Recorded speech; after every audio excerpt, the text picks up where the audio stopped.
Elhamdülillahi Rabbil alemin. Vessalatu vesselamu ala Resulih Muhammedin ve ala alihi ve ashabihi ecma'in. Ve eşhedü en la ilahe illallah vahdehu la şerike leh. Ve eşhedü enne Muhammeden abduhu ve resuluh. Bütün alemlerini, bütün dünyalarını yoktan var etmişe Allah subhanahu wa ta'ala hamd senemiz bulsun.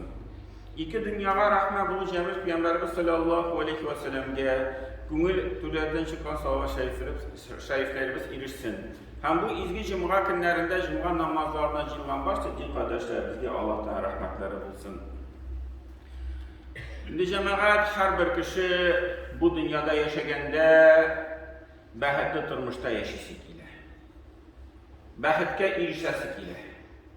Şundi bahat hisleri her vakitte tegi көңілде, жанда bulurga tilegi var. Hem indi cemaat mine şulay kişilerden sırap çıkanlar iken bahatni nişik anlıyorsunuz. Sizin için bahat nersede? 16 bin kişinin sırap çıkanlar. Şularının 36% etken iken bahatul mahabbet tabu.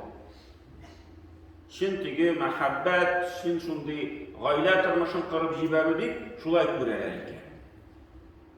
29% etken iken cemaat, şul dünyanın rahatını tatıp yaşıyor, bahat iken. Şul rahatlıkta, şundi bir temne aşap, matlu kiyimler giyip, yaşlı maşanada yerip, paylaşık illerge, seferlerge çıkıp, minal bahat dibeyteler. Onlara 18% aytayken bahat o selametlikte. Eğer de kişi selametli, o bahatli buladı beyteler. 7% aytı bahat gaylede, hem 5% aytı cemaat bahat o malda, baylıkta. Şulay kureler. Lakin cemaat şu psikoloji galimlere nasıl beyttiler? Her bir yana his in kubedi 90 günge suzula. Kişinin nindi şul bahat hisi bulsa da o 90 günge in kube şul vakitka suzula. Kişi nindi bulsa yana aybir olsa da, nindi bulsa da bir mahabbet işrasa da, bütün bir maksatka erişse de, şul mine erişken vakitinde hissi in kube 90 günge suzula. Mesela bir kişi yıllar boyu özüne bir il tüzüdü. Bir yıl fundament saldı, ikinci yıl stinalar kurtardı, üçüncü yıl terezeler koydu, ışıklar koydu, beşinci yılında kırışlar yaptı. Yıllar boyu işte şunu devam etti, kış saldı, bütün akşasını şunda saldı, bütün vakitini sarf etti. Şimdi hazır bu kişinin halini göz aldığınızda getiririz, bu kişi yana yırtka kirer. Nindi onun көңілінде rahatlık. Köpme yıllar şu halde kış salgan. Mine indi hazır kire yaşay başladım deyip kişi indi elbette şatlana. Bu kişinin köngülü ko'tarilgan. Lakin galimler aytadilar 90 günden so'ng bu kişi yanına kelsen, narsa bo'lsa da sezasinmi? Mine bu yana yurtda yashaw bilan. Kişi aytadi, yo'q, g'ayri bir yurt bu. Yaşay ko'ramtigi g'ayri bir yurt. 3 oy o'tdi. Şul ide yaşadı. Şimdi hazır bu tigi g'ayri bir yurtga aylanib ketdi. Mashinada şulay, mahabbatda şulay, butunsi şulay. Mana yoshlar aylanishadi. Tigi bol ayimida o'ynaysiz deb aytadilar. 3 oydan so'ng mahabbat hissi tamomlanan ekan. Onlara 3 oydan so'ng bütün hisler kirilga tegish g'ayla turmushuna. Mahabbat hisuruna ihtiram, yumşaklık, hürmet etu, şu hisler kirib, indi gayler turmuşun kişi devam etti. Lakin yaşlar alay turmuşka qaramıyorlar, alay etələ mahabbat bulurga tegish 36% etti.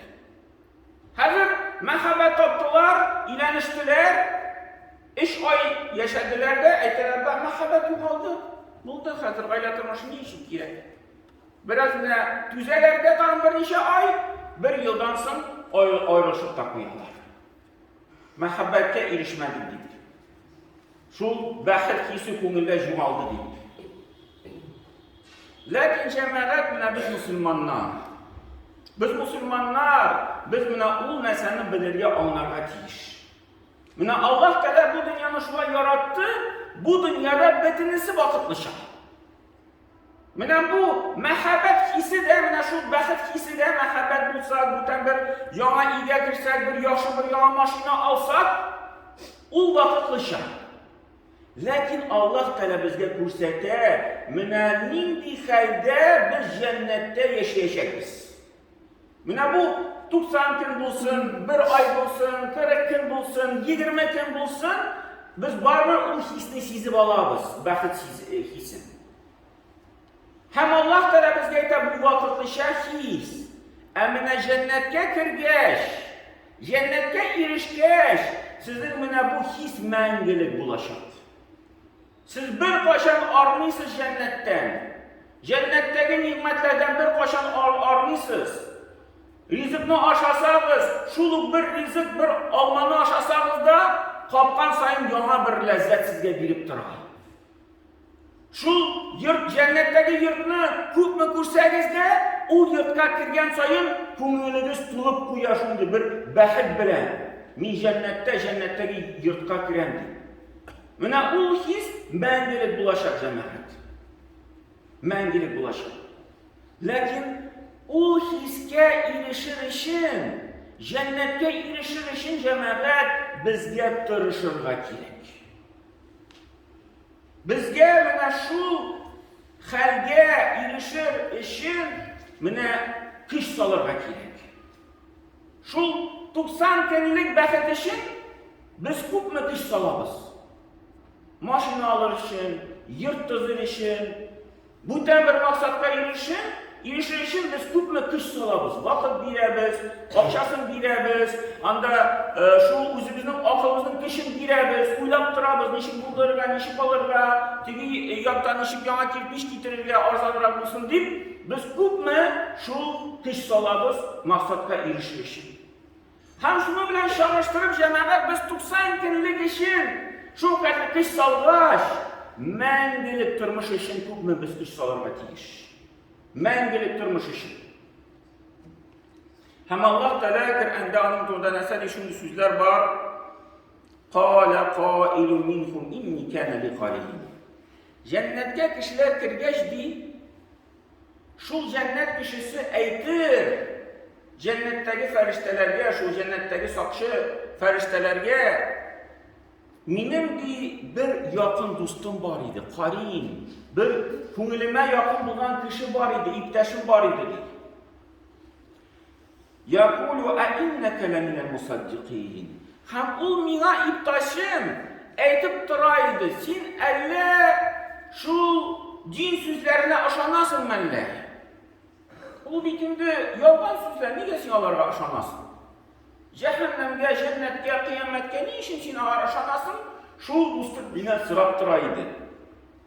A idza mitna wa kunna turaban wa ghizaman ayna lamajinin. Hamda shu do'stim menga shu dalillar keltirib aytaydi. Sen nechuk o'ylaysan, fikrlaysan? Agarda biz qabrga yotib, qabrda bizdan shu yer ilishigina qolib, bitinsa ishirib bitta, ham bir necha siyatgina qolib, shundan so'ng biz qabrdan turashamiz deb ishonasizmi deb mendan so'raydi shu do'st kishi. Qala hal antum muttali'un. Ham shundan so'ng bu jannat kishisi aytar ekan shu farishtalarga, siz menga uni ko'rsata olasizmi deydi. U kishining, u do'stimning halini ko'rasim keladi. Fattala'a fara'ahu fi sawa'il jahim. Ham shu jannat farishtalari bu kishini olib borib ko'rsatalar shu do'stin. Ham qarasadi, u jahannamning eng o'rtasida. Eng o'rtasida. Qala tallahi in kitta la turdi. Ham shunda shu do'stim ko'rgach, bu do'stina aytadi, Alloh taoladan ant etam, sen meni endi shu o'zining yo'lga kiritib jibarding endi deydi. Birozgina qoldi, men sening ortidan egaruvga birozgina qoldi deydi. وَلَوْلَ نِعْمَةُ رَبِّ لَكُنْتُ مِنَ الْمُحْضِرِينَ. Hem Allah Teala'nın rahmeti bana vurmasa, nimeti bulmasa, min dişini bilen birge bu uğrunda oturur idim diye. Cehennemin ortasında. اَاِنَّ نَحْدٌ بِمَيِّتِينَ. Şundan sonra cennet kişisi bu cehennemi kurdu bitindi. Dostun kurdu bitindi. Hazır korkup sarı biz de bütün uymayız mısın diye. Biz bir tapır uyduk, tamam bir ulu bulamazsın diye. Bizge bütün gazap bulmaymasın deyip sarıyken şu ferişte de. Hem bu ayette İnne hâze lehuve fawzul azim. Yok değil.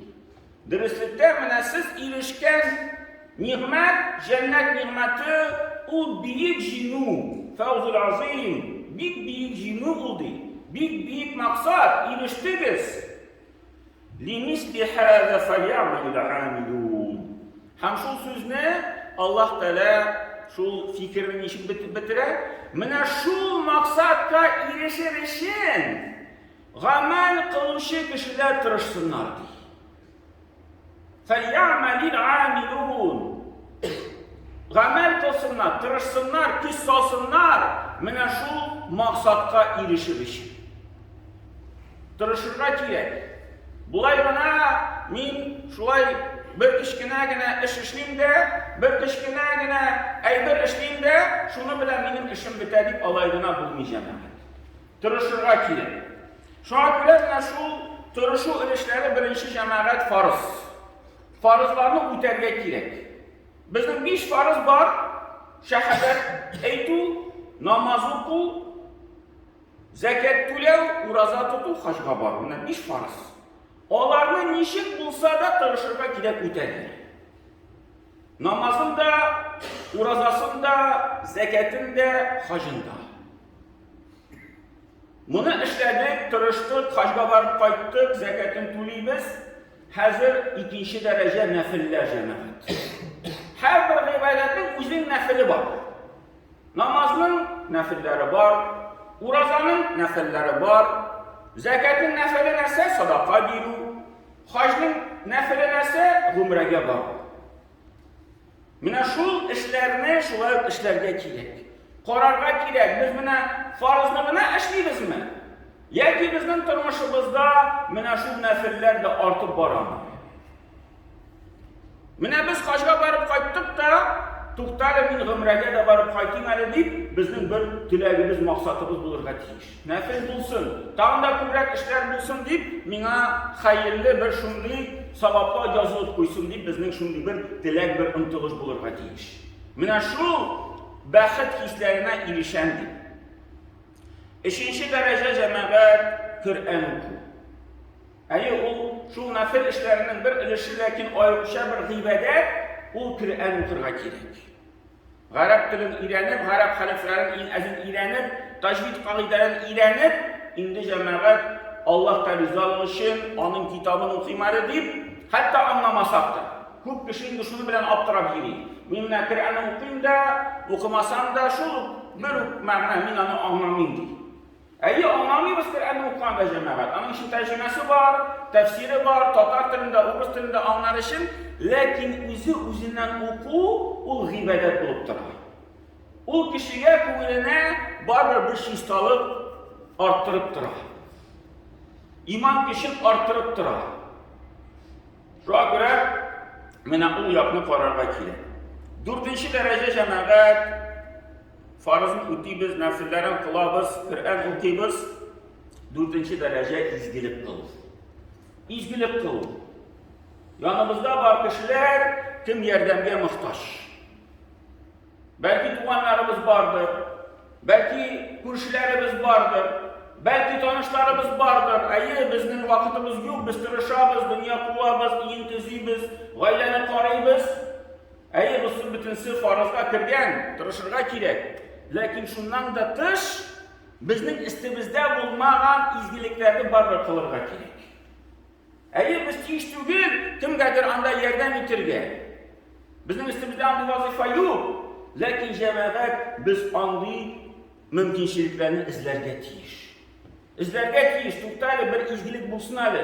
Bir minditigi, minin işin fayda bilen qaytışı izgilik tügü, əminə Allah da rizalığı için. Bir kim bilməsin, bir kim işitməsin, bir kim sizməsin, mənə uzun qılamda şunu işləyir. Şu sahabeler bizge cemaat, Peygamberin sahabeleri bu derecede misal bulup durarlar. Abu Bakır'da, Umar'da, Ali'de, Osman'da, bütün sahabeler nişikalar yaşırın halde kimler bilen rizıklar taşıp yerilerdi bilmegen tigi kişilerge ala da bilmediler, kimge getirdiler, hem bu sahabeler de bilmediler, kimge getirdiler. Mesken kişiler yerlerine muhtaç getirdiler de bildiler. O indi şimdi bir ıntılış, şundi bir duruşu. Hem indi cemaat bir 5. derece bunda aytib bula tövbe etu. Mina bizning xatolarimiz, kimchiliklarimiz bor. Mina shu xatolarimizni, kimchiliklarni tekshirib, anlab, indi bizga shu xatolardan tövbe etirga kerak. Ana indi cemaat dinda bo'lmagan kishilar ana ishlaylar. Mina shu tövbe derecesi Onlar işleyler. Mina okup qarasan, tirli tırnaq qarasan, nişik turmuşni dürüst ettirip alıp barırga, anda şundi bir yolları var, tigi ayteler, kim sayın kiş bilen oturup, bütün günü boyu aytgan sözlerini, işlegen işlerini yazıp barırız, bir dinlik ettirip. Hatalarımızı qararız, gün boyuna nindi hatalar işlediniz. Onları ikinci günde qaraganda, Uylarız, ikinci günde şundi bir hal kilip çıksa, nişik bu hatanı işlemezke bulamiken deyip, şundi tigi kişilerge yollarını ireteler, nişik tırmışların dürüst etip dizirken. Bu dinsiz kişiler şulay kişilerini ireteler. Bizge cemaat, Müslüman kişilerge, şu bizning ahiret nişik bulamiken deyip, bütünler o yakka diş salırga kerak, bir ihtibar etirge kerak. Tekşirip çırga kerak, men bugün kuni boyuna nindi hatalarım, nindi günahlarım buldum iken. Yesti namazdan sonra oturduk da mesela, yesti namazını okup bitirdik de, hem bir 5 minut bir onun o'zgartmişe oturup tigi uylab turarga. Men kunim bugün o'tdi, yesti namazını okudum, hayliklarga yatam. Eminim bu kunda nindi hatalarım buldu. Kimde nindi ağır söz ettim. Kimge nindi vaqda o'tamadim, aytgan edim shu ishni ishlaylik, ishlamadim shu ishni. Kimge nindi halim bilmadim, bir tugan kishiga borg'aydi bugun bora olmadim. Shunday xatolarimizni, gunohlarni tekshirib chiqarganda ham tavba aytildi. Ya Rabbim g'afur et, ya Rabbim meni shu gunohlarga, shu yaqinaymasga yordam et deb endi shunday bir duo etib tavba aytilgan kerak jamoat, mana shu ishimiz